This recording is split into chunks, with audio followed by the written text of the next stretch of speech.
Assalamualaikum warahmatullahi wabarakatuh. Kenalin, nama gue Andri Sakti dan gue udah menikah, udah punya 2 anak. Semenjak punya 2 anak, gue dan istri gue itu mulai belajar diet ngurusin badan. Bukan untuk menjaga penampilan, biar jok motor muat berempat. Itu juga naik motor harus pakai formasi dulu tuh.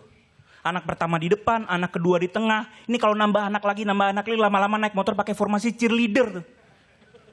Tapi memang menikah tuh merubah hidup gue. Semenjak menikah, kamar mandi gue jadi dipenuhi dengan peralatan kecantikan istri gue.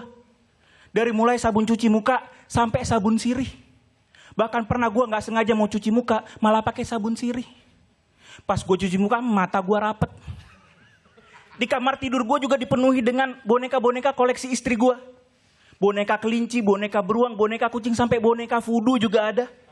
Pas gue tusuk, aduh kok yang sakit gue. Ternyata jaga-jaga kalau gue selingkuh ya. Tapi ternyata gue setelah menikah, gue tuh baru tahu kebiasaan asli istri gue. Ternyata istri gue tuh sama sekali gak bisa masak. Pernah waktu itu pas bulan puasa, dia masakin takjil untuk berbuka puasa. Setelah melihat hasil masakannya, kita sekeluarga memutuskan untuk melanjutkan puasa lagi. Sayangnya dilakukan itu sebulan penuh. Kita berbuka puasa di rumah sakit. Tapi yang gue senang dari istri gue, adalah istri gue itu gak pernah nuntut-nuntut gue untuk menjadi orang kaya. Karena dia tahu itu sia-sia ya. Iya, karena menurut gue dan istri gue, kunci rumah tangga yang bahagia itu bukan cuma harta. Karena gue ada contohnya, gue punya abang.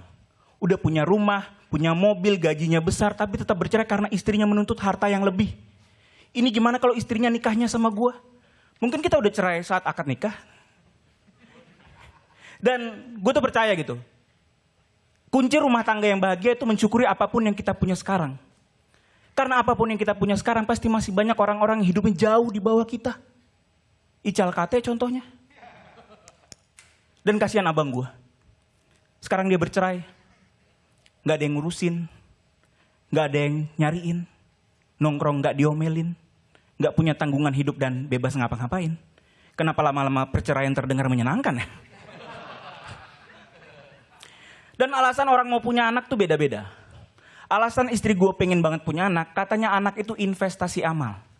Jadi kalau anak kita menjadi anak yang soleh, doanya akan terus mengalir kepada kita hingga membawa kita masuk ke dalam surga. Gue pikir selama ini istri gue sayang sama anak gue. Ternyata dia cuma insecure dengan amalnya sendiri. Tapi kalau kita ingin didoain sama anak kita tuh nggak boleh mendidik anak kita secara kasar. Karena sia-sia nanti kalau anak kita mendoakan kita, ya Tuhan, sayangilah kedua orang tua hamba sebagaimana mereka menyayangi hamba di waktu kecil. Tapi pas kecilnya kita pukulin. Itu sama aja dengan menjebak diri kita sendiri. Makanya menurut gue, contoh parenting paling bagus adalah yang nyokap gue. Nyokap gue tuh sama sekali gak pernah ngomelin gue. Dia gak pernah marahin gue. Nyokap gue gak pernah mukulin gue. Dia diem aja. Stroke. Tapi itu dulu, alhamdulillah sekarang udah bisa ngomong, udah bisa jalan, bahkan sekarang pandai berdansa. Tapi di surga. Terima kasih nyokap gue sudah menjadi closingan gue. Terima kasih.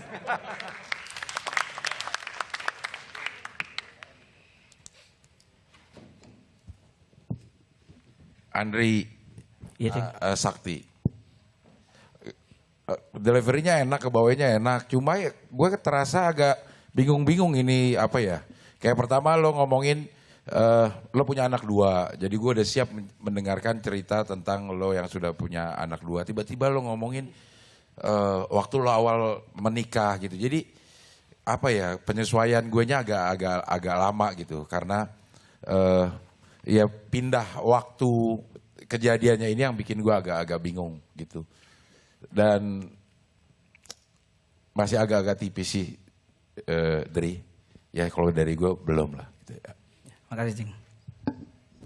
Oh iya sama, gue juga belum. Kalau dari aku juga iya, belum sih.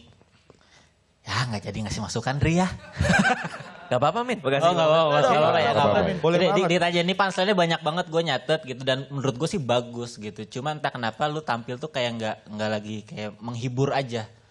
Kayak lagi ngapal, entah kayak lagi latihan biasa. Jadi gue sih nggak ngerasain dihibur sama lu dengan apa yang lu omongin barusan gitu. Padahal semuanya sih kalau dipretelin lucu semua gitu. Jadi mungkin itu yang mengurangi jadi nggak kerasa efek hiburannya aja sih gitu. Makasih Bang. Sama-sama. Semangat ya, Terima Tri ya. kasih. Nah, terima kasih. Andri Sakti Mardika.